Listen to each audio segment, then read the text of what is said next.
दोनों waste of time है। ठीक है, मैं ईशान त्यागी जी से जवाब ले लेती हूँ। ठीक, मैं ईशान जी से। ईशान जी, 3 बातें कही गई हैं। एक, आप लोग ये हिट एंड रन केस की तरफ एक्ट कर रहे हैं संसद में, पहला कहा गया हमारे बीजेपी के प्रवक्ता द्वारा। दूसरी बात कही गई कि इसका जवाब दे दीजिए कि जब 29 तारीख को सुनवाई है और संवैधानिक मामला है, तो या तो जो राहुल गांधी ने आज कहा सदन में, सदन के बाहर जब उन्होंने बाइट दी, उन्होंने कहा कर्नाटक का जिक्र किया, या तो उस पूरे डेटा को वो मीडिया के सामने सार्वजनिक करें, या वो इलेक्शन कमीशन से समय लें और जाके उनसे बात करें। क्या ये सल्यूशन है कि वो संसद में हंगामा करें, बाइट दें, या यूं कहें कि ये सही नहीं है? लेकिन इसका कोई सल्यूशन नहीं है, तो केवल और केवल हंगामा ही हमारा मकसद है क्या सर? अदिति जी, हमारे यहाँ सम्मानित जो साथी हैं भारतीय जनता पार्टी के, उन्होंने अनइंटरप्टेड मेरे ख्याल से 4 से 5 मिनट बोला, तो मैं भी चाहूंगा कि मुझे एक अनइंटरप्टेड अपनी बात बोलने का मौका मिले। देखिए, सबसे महत्वपूर्ण बात यह है कि पहली बात उन्होंने ये बोली, कौशल कांत मिश्रा जी ने, कि अभी जब से कांग्रेस विपक्ष में आई है तब से संसद नहीं चलती है, इस तरह का एक ट्रेंड आने लगा है, ये इन्होंने दिखाने की कोशिश करी। मैं आपको एक इकोनॉमिक टाइम्स की और सिर्फ 2 ही खबर दिखाऊंगा, क्योंकि ऐसी तो अन्य मुझे लगता है 100 खबरें हैं कि 2004 से 2014 के बीच में। ये इकोनॉमिक टाइम्स की एक छोटी सी खबर पढ़ लीजिए यहाँ पर। ये क्या कह रही है, 2014 की है ये कह रही है कि 15th Lok Sabha perhaps the most disrupted. ये फरवरी 2014 में कांग्रेस की सरकार थी, यूपीए की सरकार थी, और विपक्ष में भारतीय जनता पार्टी बैठी हुई थी। एक ये दूसरी खबर है कि ये है 2013 की, ये कहती है डे 10 पार्लियामेंट डिसरप्टेड अगेन, और ये है फरवरी 2013 की, उससे 1 साल पहले की। कौन विपक्ष में था? भारतीय जनता पार्टी विपक्ष में थी, और कांग्रेस पार्टी की यूपीए सरकार देश को चलाने का उस समय काम कर रही थी। तो भारतीय जनता पार्टी जब विपक्ष में याद है मीरा कुमार जब स्पीकर थी तब क्या स्थिति होती थी? आदिति जी देखिए, फिर मैं एक बार अनइंटरप्टेड अगर आप देंगे समय तो फ्लो नहीं टूटेगा, मेरे से सवाल पूछ लीजिएगा, आप भी नोट कर लीजिए सवाल, जैसे मैंने कौशल जी के नोट किए। तो भारतीय जनता पार्टी जो ये जताने की कोशिश कर रही है कि जब से कांग्रेस विपक्ष में आई है तब से संसद नहीं चल रही है, तो वो कृपया अपने गिरबान में एक बार झांकने का प्रयास करे और कष्ट करे गिरबान में झांकने का, तो उसको ये समझ आएगा कि किस तरह से 2004 से लेकर 2014 के बीच में भारतीय जनता पार्टी हंगामा मचाया करती थी लोकसभा और राज्यसभा में, और संसद को चलने का काम, संसद को रोकने का काम भारतीय जनता पार्टी करती थी।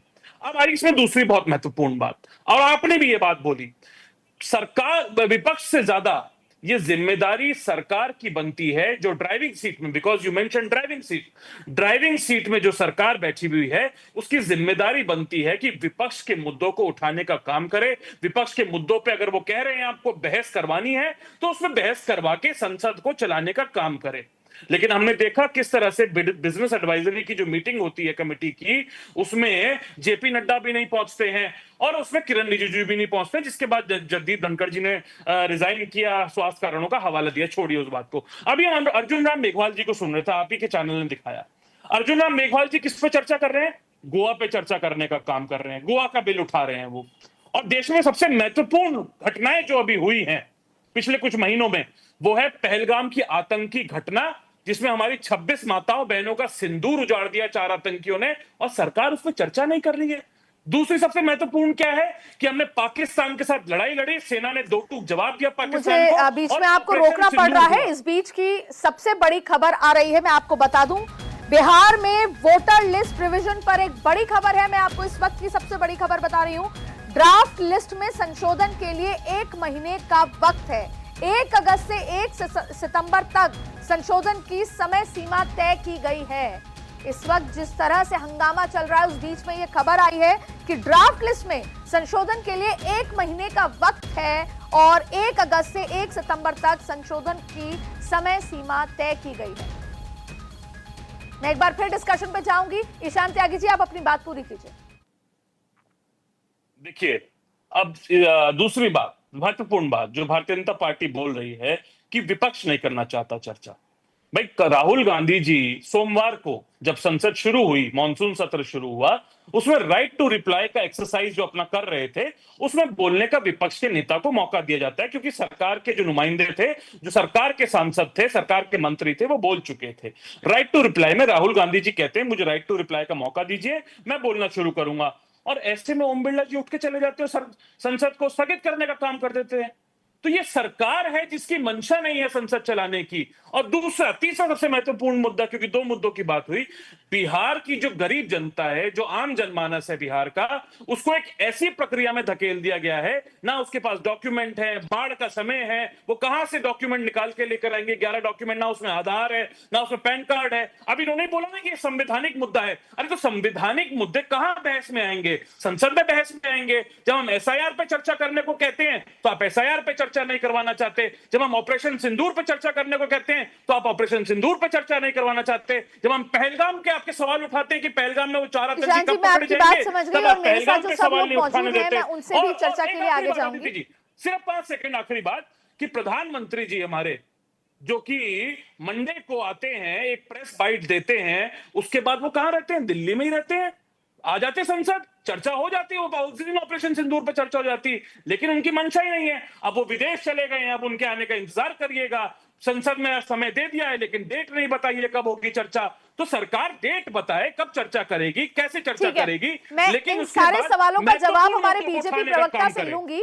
और जहां तक बात ऑपरेशन सिंदूर की है, ऑपरेशन सिंदूर पे तो सरकार मान गई है चर्चा करने के लिए। और उस दिन मल्लिकार्जुन खड़गे जी ने राज्यसभा में लगभग 45 मिनट से ज्यादा ऑपरेशन सिंदूर पे बोला है। तारीख आ गई, तारीख आ गई है। तारीख आ गई, क्या तारीख है बताइए? क्या तारीख है बताइए? क्या तारीख? सोमवार बताया गया है कि सोमवार और मंगलवार में चर्चा होगी लोकसभा में। 16 घंटे आ चुके हैं। आप अपडेट रहिए, तारीख नहीं दी है सरकार ने अभी। सरकार ने 28 और 29 जुलाई को चर्चा की बात भी है। आप मुझे बताइए, अपडेट करिए तारीख कब आई है, नोटिफिकेशन दिखा दीजिए तारीख का, कब करवाएगी सरकार चर्चा उस पर। ठीक है, मैं आपके सवालों का जवाब बीजेपी से ले लूंगी, लेकिन मेरे साथ सारिका पासवान प्रवक्ता आरजेडी मौजूद हैं। मैं जवाब दूं क्या? मैं पहले सारिका पासवान जी से लूं और आपके सारे सवालों का जवाब मैं बीजेपी से लूंगी। सारिका जी, आप चाहे फिर वो विधानसभा हो, चाहे फिर वो लोकसभा हो, लगातार आप एसआईआर के मुद्दे पर तख्तियां लेके खड़ी हुई हैं। क्या ये सल्यूशन है? सवाल ये है कि अब आप चुनाव के बहिष्कार की बात कर रहे हैं। आप कह रहे हैं हम जनता से, विपक्ष से, आपके कांग्रेस से, तमाम लोगों से बातचीत करेंगे, इंडिया गठबंधन से, लेकिन इसका सल्यूशन क्या है? क्या चुनाव में न जाना जनता के हितों का सल्यूशन है, या आप ना जाना चाहती हैं चुनाव आयोग के पास? ना सुप्रीम कोर्ट में दोबारा कोई याचिका किसी पॉलिटिकल पार्टी की तरफ से गई है, तो ऐसे में केवल हंगामा करना ही उद्देश्य है? अदिति जी, हमारे देश में लोकतंत्र कायम है, राजतंत्र तो है नहीं, और लोकतंत्र कायम है। और अपनी मांगों को लेकर के हम तख्तियां लेकर सड़क पे भी खड़े होंगे और सदन में आवाज भी उठाएंगे। ये हमारा लोकतांत्रिक अधिकार है और इसी से हमारा देश चलता है। देखिए, आज संसद भवन में जितने लोग बैठे हैं, बिहार से भी 40 वहां सांसद हैं, और वो 40 सांसद महोदय जी जो है ना, इसी वोटर लिस्ट पे चुने गए हैं। जो पिछले कुछ महीने पहले जो है बिहार में लोकसभा का चुनाव हुआ था, उस समय तक ये वोटर लिस्ट वैलिड था। आज बड़े रीजनेबल सारिका जी, तो पुरानी बात है। सवाल ये है सारिका जी, ये तो हम चर्चा कर चुके हैं कई बार। सारिका जी, ये तो हम चर्चा कर चुके हैं। बात ये है आगे क्या? क्या केवल 21 अगस्त तक ऐसे ही हंगामा चलता रहेगा, या आप कोई ठोस कदम उठाएंगे? क्योंकि देखिए, संसद में तो चर्चा नहीं होगी क्योंकि ये संवैधानिक मुद्दा है। अब क्या आप जाएंगे सुप्रीम कोर्ट, या आप दरवाजा खटखटाएंगे इलेक्शन कमीशन का, उनसे मांग करेंगे कि पारदर्शी तरीके से करें? और राहुल गांधी भी बात कर रहे हैं लगातार कर्नाटक को लेकर, तो क्या वो उस दस्तावेज को सामने लेकर आएंगे, या केवल हंगामा होगा? आगे क्या?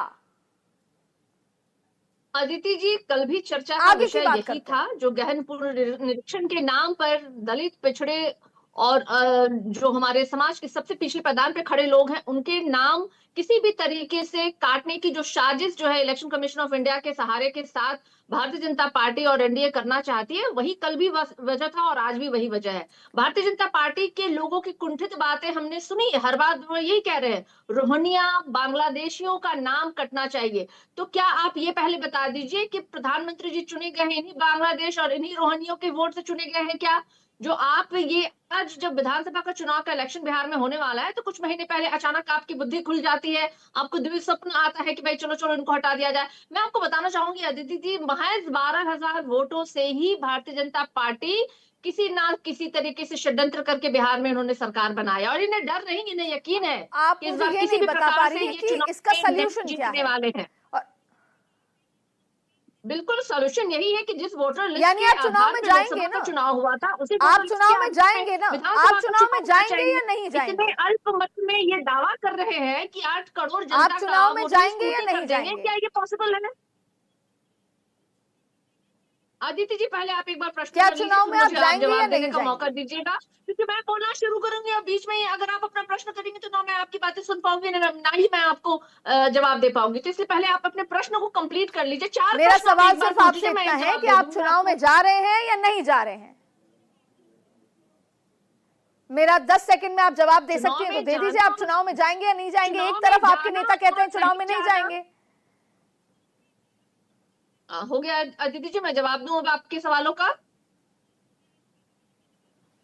उम्मीद करती हूँ कि बेरोक टोक मुझे जवाब देने का मौका मिलेगा। अदिति जी, हम चुनाव में जाएंगे या नहीं जाएंगे ये अभी समय बताएगा, लेकिन अभी हमारी सबसे बड़ी मांग यही है कि एसआईआर के नाम पे जिस तरीके से बिहार के दलितों का, पिछड़ों का, गरीबों का वोट देने के अधिकार को छीनने का प्रयास किया जा रहा है, उसे हम बचाए। लोकतंत्र की हत्या, लोकतंत्र की जननी बिहार में हो, ये कतई हम बर्दाश्त नहीं करेंगे और ना ही हम इसे होने देंगे, और आने वाले समय में निर्णय लिया जाएगा। और रही बात, आपने राहुल गांधी जी की बात की कि कर्नाटक के चुनाव के विषय में उन्होंने बातें कही, तो उन्होंने आपको एक लाइन और भी आपने अगर सुना होगा तो उन्होंने कहा कि ये बात वो इलेक्शन कमीशन ऑफ इंडिया को वो देंगे, वो सार्वजनिक करने के बजाय जो सही जगह है वो वहां पे उस बात को रखेंगे। तो देखिए, डाउट तो है शुरू से ही है कि अचानक ये वोटर लिस्ट में तब्दीली और ये रीस्क्रूटनी के नाम पे। ठीक है, मैं मनोज के पास जाऊंगी। जो आरोप आपने लगाए हैं मनोज जी आप पे